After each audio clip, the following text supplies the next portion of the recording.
फिरदौस साहब, एक बल्दियाती कानून जो है वो असम्बली में पेश किया गया, उस पर एहतजाज हुआ, जिसके बाद पीपल्स पार्टी वापस लेके गई और ये कहा कि जब तक तमाम जमातों की तजावीज़ नहीं आती, उनके तहफ़्फ़ुज़ात हम दूर नहीं करते, तब तक हम इसको नहीं लेकर आएंगे। फिर गवर्नर से मुलाकात हुई वज़ीर आला सिंध की, उन्होंने अपनी तजावीज़ बताई और दोबारा से इसको पेश किया गया सिंध असम्बली में और मंजूर भी हो गया दूसरा ये तरमीमी बिल जो असम्बली में पेश किया गया था। अब सिंध असम्बली में जो पाकिस्तान पीपल्स पार्टी है वो ये कहती है कि हमने सबसे मुशावरत की थी और सबकी तजावीज़ को ऐड करके हमने ये बिल मंजूर किया है, उसके बाद भी अब एहतजाज किया जा रहा है। सबसे पहले तो ये बताइए सर कि आपके मुतालबात थे क्या, और क्या इस बिल के अंदर उनको ऐड किया गया, आपकी तजावीज़ को माना गया था? पहली चीज तो ये है कि let's get the facts straight. Governor के पास राइट है, वो सिर्फ उस हद तक है कि जो बिल उनके पास आए उस बिल के अंदर जो चीजें वो समझते हैं सही नहीं है उसकी निशानदेही कर देता है। हम पार्टीज जो हैं वो बिल्कुल मुख्तलिफ चीज कह रहे हैं। हम कह रहे हैं हम 2013 के कानून को भी रिजेक्ट करते हैं और उसके अमेंडमेंट्स को भी रिजेक्ट करते हैं, क्योंकि 2013 का ये कानून और उसके अमेंडमेंट्स आइन की जो रूह है आर्टिकल 140A उसके मुताबिक नहीं है। आर्टिकल 140A क्या कहता है? आर्टिकल 140A बड़े खुले अल्फाज में कहता है कि the provinces will form a third tier of government which is fully empowered financially, politically and administratively. जी। अब ये आप इसको एनालाइज कर लीजिए कि जी पहली चीज कि सेक्रेटरी लोकल बॉडी इसको डिसमिस कर सकता है, इस बॉडी को, ये किधर से एम्पावर हुई। दूसरी चीज, इसका टेन्योर जब खत्म होगा तो कितने दिन में इलेक्शन होगा वो कॉल्ड आउट नहीं है। ये 2013 का कानून है जिसके तहत मियाद पूरी हो गई और आज तक इलेक्शन नहीं हुआ, इसकी भी कोई तारीख नहीं आई। तीसरी चीज, सिंध गवर्नमेंट जिस वक्त चाहे शेड्यूल्स के जरिए जो इख्तियारात हैं वो कम और ज्यादा कर सकती है कि किस चीज पे टैक्स लग सकता है, किस चीज पे नहीं लग सकता, कौन सी चीज इसके अंदर होगी, कौन सी चीज बाहर होगी, यानी वो उस तरीके से भी एम्पावर्ड नहीं।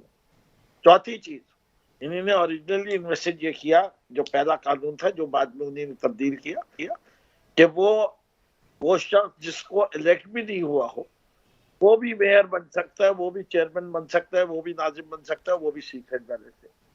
जमहूरियत की रूह को बहुत ज्यादा ठेस पहुंचाई थी। इन्होंने प्रेशर में आके वो तो तब्दील कर दिया, लेकिन फाइनेंशियल एम्पावरमेंट किधर है? पीएफसी अवार्ड का कोई फार्मूला तय किया ही नहीं है। 2007 से लेके आज 2021 के पहुंच कोई अवार्ड नहीं आया है। ये सारे शहर जो हैं दुनिया में कोई, ये तो कहते हैं ना केपी, पंजाब और इस्लामाबाद से बेहतर कानून है, हम कहते हैं बैठ जाइए साबित कर दीजिए। चलिए छोड़िए, आप किसी और मुल्क के लोगों को बुला के कह दें कि जनाब ये कानून कहीं से भी किसी लोकल बॉडी गवर्नमेंट के कानून से मिलता है? दुनिया में तमाम मेगा सिटीज का जो कानून है उसके अंदर इलेक्टेड मेयर होता है, चाहे वो दिल्ली ले ले, मुंबई ले ले, न्यूयॉर्क ले ले, शिकागो ये तो मान लिया ना उन्होंने, आपका ये वाला मुतालबा तो मान लिया। नहीं, डायरेक्टली इलेक्टेड मेयर की बात कर रहा हूँ। सही, डायरेक्टली इलेक्टेड मेयर होता है। ठीक है। ये आप सादिक साहब जो हैं वो किसी काउंसलर्स के या बरोच के इलेक्टेड लोगों के वोट से नहीं आए, पूरा लंदन उनके लिए वोट करता है। न्यूयॉर्क के मेयर के लिए पूरा न्यूयॉर्क सिटी वोट करती है, शिकागो के मेयर के लिए पूरी शिकागो सिटी वोट करती है। और पंजाब में भी जो बल्दियाती निजाम ला रहा है उसके और केपी में दोनों में मेयर हजरात के लिए पूरी उनकी इलेक्ट्रेट वोट कर रही है। यानी इसके अंदर जो इन्होंने तरमीम की भी है वो डायरेक्ट इलेक्शन के लिए नहीं की कि डायरेक्ट मेयर होगा जो डायरेक्ट इलेक्शन के बाद आएगा। अच्छा, वो नहीं की गई, यानी आपका ये मुतालबा नहीं माना गया। लेकिन शो ऑफ हैंड की बात की गई थी, वो कहते हैं कि हमसे कहा गया कि शो ऑफ हैंड के जरिए मेयर का इंतखाब हो, वो भी हमने मान लिया। आपके मुतालबात जो हैं बेसिकली थे क्या?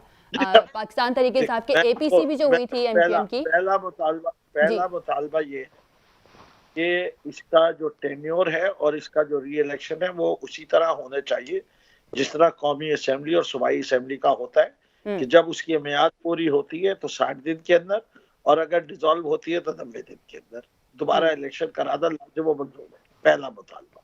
ठीक है। दूसरी चीज ये है कि जो सर्विसेज या जो इख्तियारात सिर्फ उस इलाके के हैं वो उस इलाके तक ही महदूद रखे जाए। समझाने के लिए आपको बता देता हूँ। फॉर एग्जाम्पल, एक ट्रांसपोर्ट सिस्टम है जो कि सिर्फ उस शहर में ऑपरेट करता है, वो ट्रांसपोर्ट सिस्टम मेयर के नीचे होना चाहिए।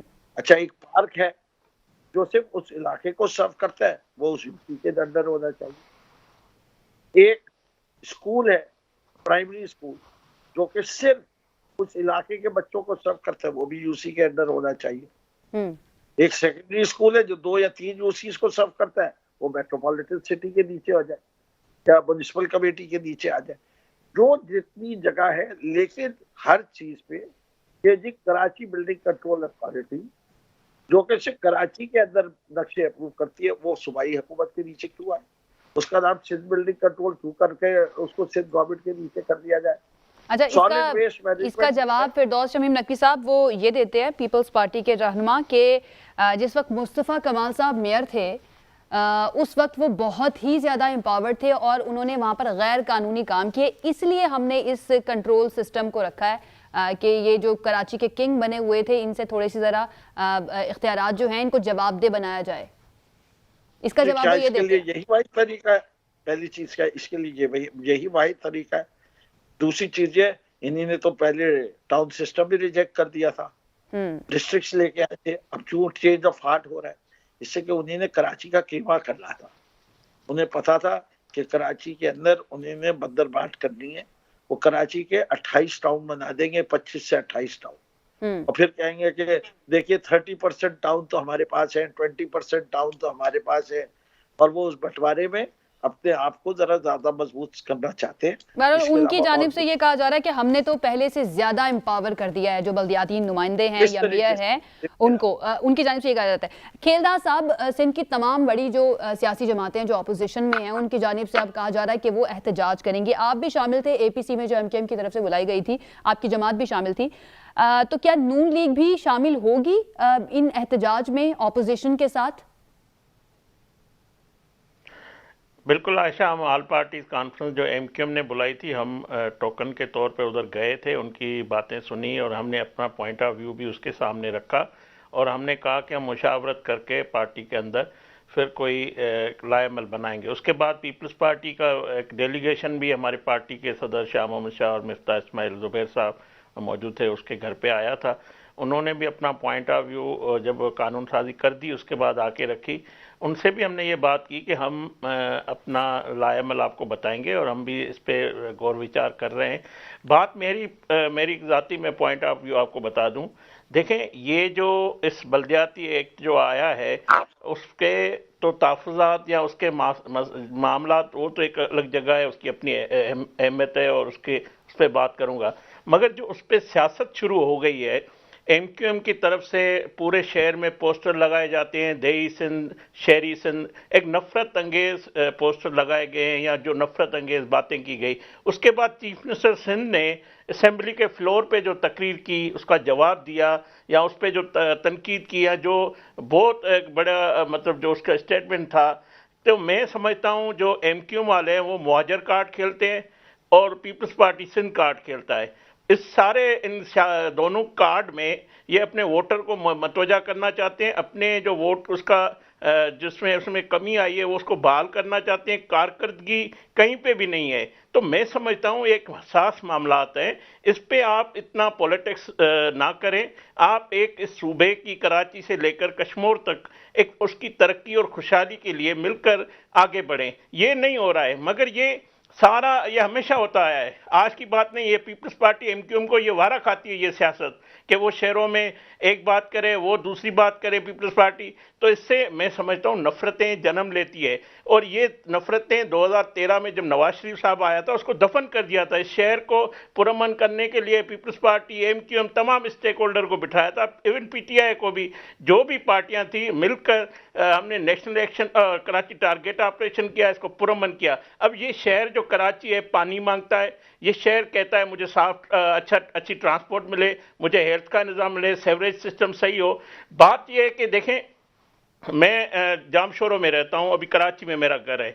मैं देख रहा हूं कोई भी बल्दियाती निज़ाम हो वो डिलीवर नहीं कर रहा है। मैं 10 15 20 साल से देख रहा हूं, आम आदमी की तकलीफ दूर नहीं हो रही है।